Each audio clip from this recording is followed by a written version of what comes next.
Assalamualaikum warahmatullahi wabarakatuh.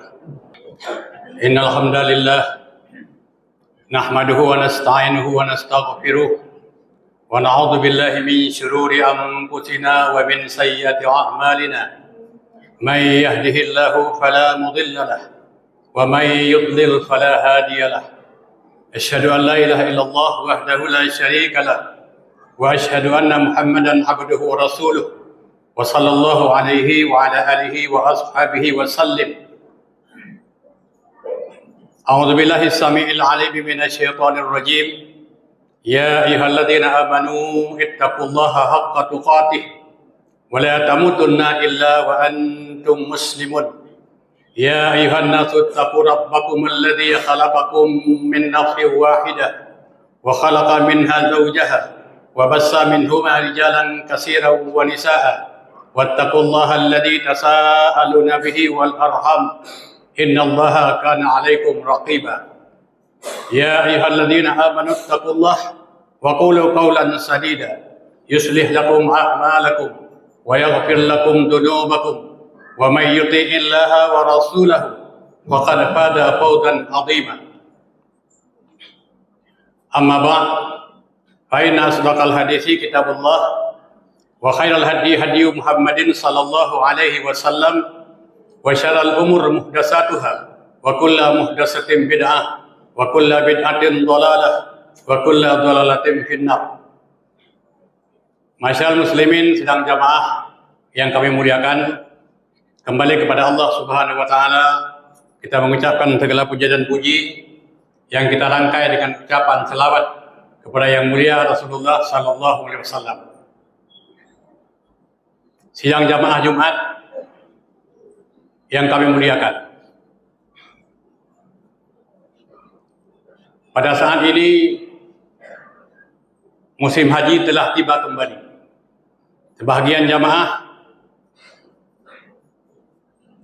sudah sampai di Makkah, yang sebahagian lagi dalam pemberangkatan,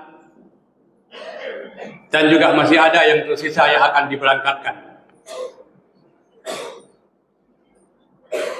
Menunaikan ibadah haji merupakan sebuah kerinduan tersendiri bagi setiap kaum muslimin yang taat, yang beriman kepada Allah Subhanahu wa taala. Kerinduan dan ketulusan niat dalam mengerjakan ibadah haji itu akan dimudahkan oleh Allah Subhanahu wa taala dalam pelaksanaannya.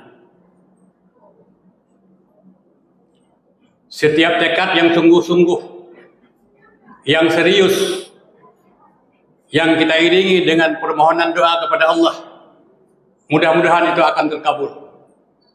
Maka kadang-kadang dalam kehidupan kita lihat ada hal-hal yang di luar perhitungan. Ada orang yang hari-hari mengumpulkan barang rongsokan, dia bengah, dia pilih beluk-beluk, tapi dia bisa menunaikan ibadah haji. Karena niat yang tulus, dia ingin menunaikan ibadah haji, maka Allah kabulkan. Sementara ada orang kaya dengan segala macam kemewahan, jangankan haji, umrah saja susah, karena memang tidak ada niat sama sekali. Contoh yang paling sederhana, kalian benar-benar bulan puasa ada orang bertekad, saya bulan puasa ini bertekad nyom muti malampi bet tinggal tarawih. Sehingga tarawih selama 30 malam, selama Ramadan tuntas dilaksanakan. Tapi salat 2 rakaat setelah Isya dia tidak mau mengerjakan, dia tidak pernah dia kerjakan. Kalau dia menang, lepas salat Isya duduk berzikir sebentar, kemudian dilanjutkan dengan salat 2 rakaat ba'da Isya. Yang getem du gepreh salat tarawih yang 12 rakaat siap melaksanakan. Kenapa? Karena memang di rumah dia niat untuk melaksanakan salat tarawih. Demikian juga dengan Jumat. Niat di rumah berangkat untuk melaksanakan salat Jumat. Siap salat Jumat, pulang. Padahal barang siapa yang melaksanakan salat 2 rakaat setelah Jumat. Walaupun ada juga dalil salat 4 rakaat setelah Jumat. 2 rakaat kita laksanakan setelah Jumat, dihapuskan dosa 1 Jumat yang lalu dan 1 Jumat yang akan datang. Tapi kenapa lebih banyak orang yang meninggalkannya ketimbang orang yang mengamalkannya? Jadi masyaallah muslimin dan jamaah yang berbahagia. Jadi kerinduan seseorang untuk menunaikan ibadah haji biasanya itu dikabulkan oleh Allah Subhanahu wa taala. Tatkala ada kerinduan, terlepas apakah dia menunaikan ibadah haji dengan cara yang benar atau dengan cara yang tidak benar. Sama-sama kita ketahui bahwa kewajiban haji itu adalah kewajiban yang diwajibkan kepada setiap kaum muslimin yang punya kemampuan secara material, secara ekonomi dan kesehatan. Orang-orang yang tidak punya kemampuan finansial itu tidak diwajibkan untuk menunaikan ibadah haji. Jadi untuk menunaikan ibadah haji hanya boleh yang mutang tadi. Ini ada duit 5 juta, ada mendatangi sebuah bank dengan modal 5 juta, lalu dia mengambil agunan, dia mengambil kredit 20 juta sehingga ada setoran 25 juta, lalu keluar seat. Mereka itu tidak diwajibkan. Jadi masyaallah muslimin dan jamaah yang berbahagia, menunaikan ibadah haji itu disandarkan kepada kemampuan. Orang menunaikan ibadah haji yang berharap supaya amal ibadah haji yang diamalkan dengan tulus, ia berangkat dengan ikhlas, sepulang di sana menjadi haji yang mabrur. Dan balasan haji yang mabrur, haji yang diterima oleh Allah Subhanahu wa taala adalah laksana seorang bayi yang baru dilahirkan. Begitulah tingginya nilai amal ibadah haji yang diberikan oleh Allah Subhanahu wa taala. Tatkala amal ibadah haji yang kita amalkan itu sesuai dengan tuntunan yang diajarkan oleh Rasulullah sallallahu alaihi wasallam, maka Rasulullah berpesan, kalau kamu beribadah, menunaikan ibadah haji, berhajilah sebagaimana aku berhaji. Itu tuntunannya mutlak. Jangan diiringi amal ibadah haji dengan pekerjaan khurafat, pekerjaan tahayul, pekerjaan bid'ah. Jadi masyaallah muslimin dan jamaah yang berbahagia, jadi berhati-hatilah kita dengan pekerjaan-pekerjaan yang bisa menjurus kepada kesyirikan, kepada khurafat, kepada bid'ah dan sebagainya. Karena ini adalah pekerjaan yang dapat merusak amal ibadah seseorang. Nah, kemudian selanjutnya juga yang perlu kita perhatikan bahwa menunaikan ibadah haji dengan tulus yang berharap mendapatkan keampunan di sisi Allah Subhanahu wa taala. Jangan salah pasang niat. Jangan menunaikan ibadah haji untuk meningkatkan status sosial. Pulang di haji kita bisa masuk kelompok persatuan haji hajah. Di tingkat kabupaten, di tingkat provinsi, di tingkat kecamatan. Mungkin nanti semakin banyak jamaah haji di setiap desa. Di setiap desa pun akan lahir komunitas haji hajah. Alhamdulillah min dzalik. Islam tidak mengajarkan seperti itu. Seandainya ada yang seperti itu, yang pertama harus ada nama haji adalah pada Rasulullah. Haji Muhammad bin Abdullah, Haji Abu Bakar Siddiq, Haji Umar bin Khattab, Haji Utsman bin Affan, Haji Muhammad Idris Asy-Syafi'i, Haji Ahmad bin Hambal. Ternyata tidak ada. Pakcik yang na titel haji. Yang na panggilan haji adalah negara-negara yang pernah dijajah oleh Belanda. Nanggro yang hana dijajah oleh Belanda, hana titel haji. Kenapa Belanda memberikan julukan atau memberikan tanda haji? Sebab orang-orang setelah pulang di haji, mereka biasanya bekerja sama dengan masyarakat untuk mengkoordinasi pergerakan melawan penjajahan Belanda. Maka Belanda menandai, oh ini haji pulan, ini haji pulan, ini haji pulan. Nah, jadi masyaallah muslimin dan jamaah yang berbahagia, berhajilah dengan tulus dan ikhlas. Bagi kita hari ini, yang pertama yang tidak punya kemampuan, punya niat tapi tidak punya kemampuan, belum dikabulkan oleh Allah Subhanahu wa taala. Sehingga kita tidak bisa menunaikan amal ibadah haji. Islam hadir memberikan ibadah pengganti. yang nilainya tidak berkurang.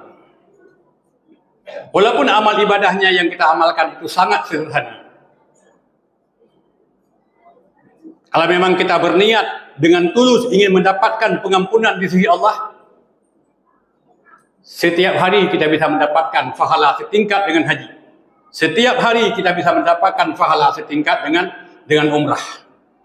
Kita perhatikan sebuah sabda Rasulullah SAW. Man shalla qatata fi jamaah. Barang siapa yang melaksanakan solat subuh secara berjamaah.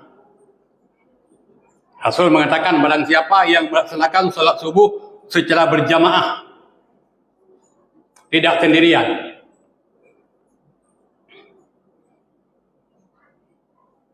Dan untuk melaksanakan solat subuh berjamaah, ini hidayah yang paling besar yang diberikan oleh Allah kepada setiap orang yang mampu mengamalkannya. Maka orang-orang yang hari ini telah mampu melaksanakan solat jamaah 5 waktu, berbanyaklah kesyukuran kepada Allah. Karena ini adalah keistimewaan yang luar biasa. Seiring dengan jamaah 5 waktu yang kita laksanakan setiap hari, seiring dengan itu Allah mencabut dalam setiap dada orang yang melaksanakan salat jamaah 5 waktu sifat munafik. Sifat munafik, sifat yang bisa menghalangi segala macam persoalan. Manakala ada kebenaran yang muncul, biasanya kebenaran yang muncul itu ditolak oleh sifat munafik yang ada pada diri manusia. Manakala ada tawaran kejujuran, diajak untuk melakukan kejujuran, biasanya sifat munafik itu akan menolak kejujuran. Manakala ada orang mengajak kita untuk berkata benar, sifat munafik yang ada dalam jiwa manusia yang menghalangi untuk mengatakan yang benar.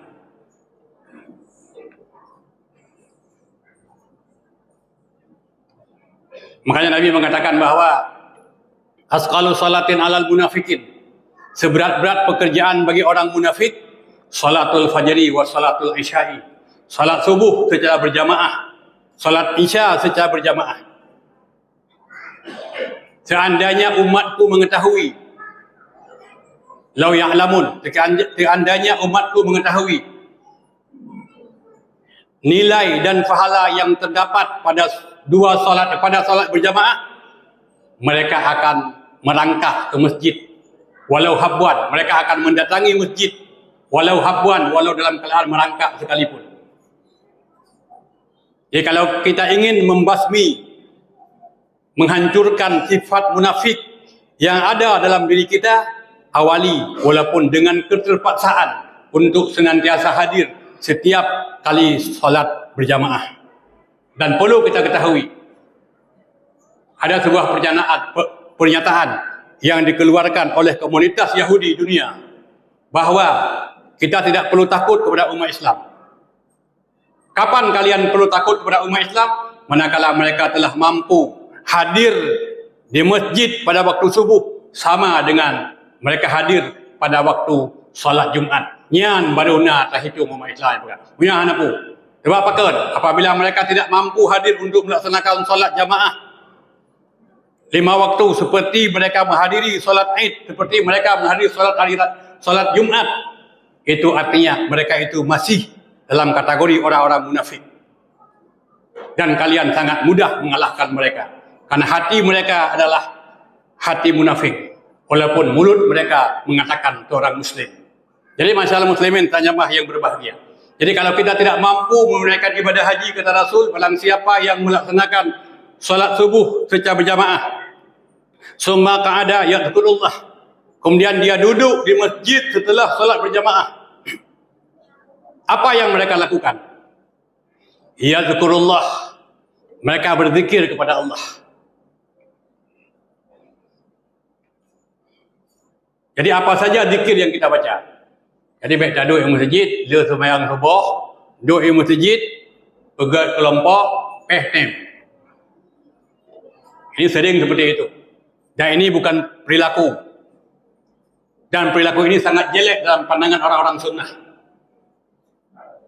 Hadir di masjid setelah salat maghrib,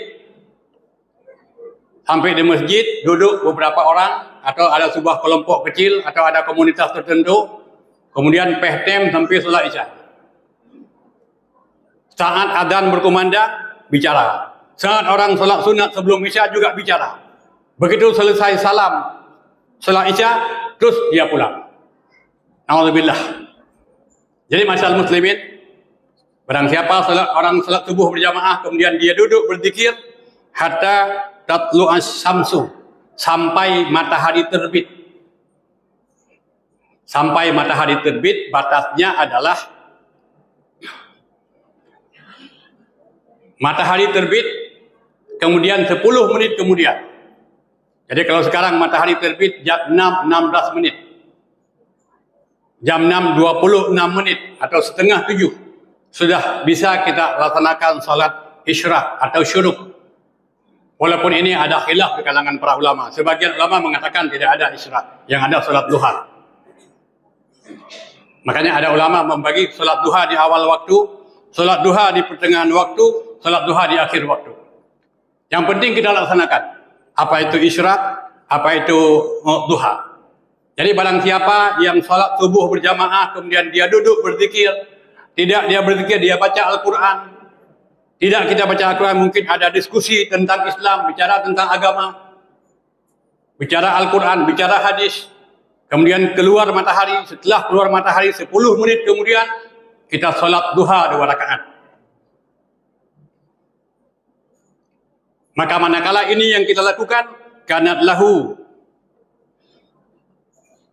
ka'ajri hajjah, maka bagi mereka yang mengerjakan seperti ini, pahalanya sama dengan hajjatin wa umrah, sama dengan pahala haji dan umrah. Kalau kita punya duit berangkat menunaikan ibadah haji, dalam 1 tahun kita hanya bisa mendapatkan 1 kali haji. Nanti ada duit, pulang lagi kemari, mau umrah, berangkat lagi umrah. Tahun depan mungkin tidak bisa kita gunakan ibadah haji. Tapi manakala kita hadir salat berjamaah subuh, kemudian habis salat berjamaah kita duduk, kita berzikir, kita baca Al-Quran. Setelah terbit matahari 10 menit kemudian kita salat duha 2 rakaat. Diberikan pahala sama dengan haji dan umrah. Tiap pagi bisa kita mencapai itu. Tiap pagi kita bisa mendapatkan ini. Jadi kita tidak perlu merasa sedih manakala kita tidak mampu, manakala kita tidak sempat, manakala kita tidak bisa untuk menunaikan ibadah haji. Jadi mudah-mudahan sidang jamaah yang berbahagia, mari kita pergunakan kesempatan, mari kita pergunakan waktu. Sebab penyesalan itu biasanya muncul pada saat kita sudah tidak bisa lagi berbuat. Menyoronyo kadang handruk penyesalan. Tapi katanya han mampu untuk melakukan sesuatu, maka pada saat itu muncul penyesalan. Orang bersedekah, orang kaya tidak bersedekah, penyesalan muncul pada saat dia sudah miskin. Pada saat kita sudah tidak bisa lagi melihat Al-Quran karena mata kita telah rusak, tidak bisa lagi melihat dengan sempurna, maka muncul kerinduan untuk membaca Al-Quran. Pada saat telinga tidak lagi berfungsi, muncul kerinduan untuk mendengar ceramah dan pengajian.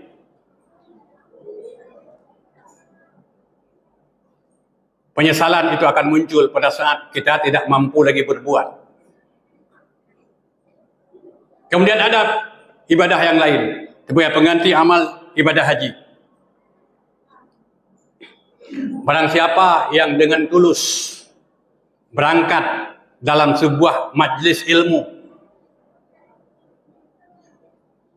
untuk memperdalam ilmu pengetahuan dan memperdalam ilmu pengetahuan dengan niat untuk bisa meningkatkan kualitas keimanan, meningkatkan kualitas ibadah kita kepada Allah, bukan mencari ilmu hanya sekedar untuk mendebat orang lain, maka pahalanya manakala dia berangkat dari rumah dengan tulus, dengan ikhlas, kalau ditakdirkan oleh Allah, dia meninggal dalam perjalanan ke masjid untuk mendapatkan ilmu, atau ditakdirkan oleh Allah pada saat dia pulang, dia meninggal dunia, itu pahalanya sama dengan syahid. Jadi masyarakat muslimin dan jemaah yang berbahagia, banyak peluang, banyak kesempatan, banyak amalan yang diberikan oleh Allah kepada setiap kaum muslimin. Yang penting ada kemauan. Di mana ada kemauan, di situ pasti ada jalan. Barang siapa sebagai pengganti amal ibadah haji dan umrah, barang siapa yang memberikan kebutuhan kepada seorang kaum muslimin, barang siapa yang membantu hajat saudaranya, maka pahala yang diberikan oleh Allah Subhanahu wa taala itu adalah sama dengan pahala orang yang menunaikan ibadah haji. Di samping itu juga Allah akan menutupi kebutuhannya. Jadi barang siapa yang menutupi hajat seorang kaum muslimin, maka Allah juga akan menutupi hajatnya. Kemudian sebagai pengganti amal ibadah, menunaikan ibadah haji manakala kita tidak mampu, manakala kita tidak berdaya untuk menunaikan ibadah haji. Barang siapa yang masih punya orang tua, lalu dia berbakti kepada orang tuanya, walaupun tidak sebanding dengan apa yang dilakukan oleh orang tua kita terhadap kita pada saat kita dalam kandungan, pada saat kita masih bayi, pada saat kita masih disekolahkan, pada saat kita masih diajarin, pada saat kita masih memerlukan terus-menerus bimbingan mereka. Tapi pahala berbakti kepada orang tua adalah sama dengan pahala menunaikan ibadah haji. Dulu pada masa Rasulullah ada seorang pemuda yang mendaftarkan diri untuk menunaikan perang, berjihad bersama Rasulullah. Yang ditanya oleh Rasulullah SAW bukan ketangkasan, bukan keahlian. Yang ditanya, kamu masih punya orang tua? Masih, wahai Rasulullah. Aku punya ibu, tapi ibuku sudah sangat lemah, sudah tidak berdaya. Kemudian Rasulullah mengatakan, pulanglah. Kamu tidak usah ikut berperang bersama kami. Pulanglah, uruslah ibumu. Manakala ibumu kamu urus dengan baik, itu pahalanya sama dengan pahala berjihad. Jadi masih cukup banyak jalan yang dibincangkan oleh Allah Subhanahu wa taala kepada kita setiap kaum muslimin. Jadi untuk mengimbangi amal ibadah haji, maka kita tidak perlu risau, maka kita tidak perlu gelisah. Walaupun hati ini punya kerinduan untuk bisa hadir melihat secara langsung Ka'bah, kita tawaf di sana, kita sa'i dan segala macam amal ibadah yang berkenaan dengan rukun haji. Tapi ada amal ibadah pengganti yang diberikan oleh Allah kepada kita setiap kaum muslimin. Jadi mudah-mudahan walaupun kita tidak ke sana, kita bisa memanfaatkan waktu dan kesempatan, dan kita gunakan masjid sebagai sarana yang paling tepat untuk bisa mendapatkan haji plus umrah setiap paginya. Mudah-mudahan ada manfaat yang kami sampaikan dalam pertemuan ini. Fa'tabiru ya ulil albab la'allakum turhamun.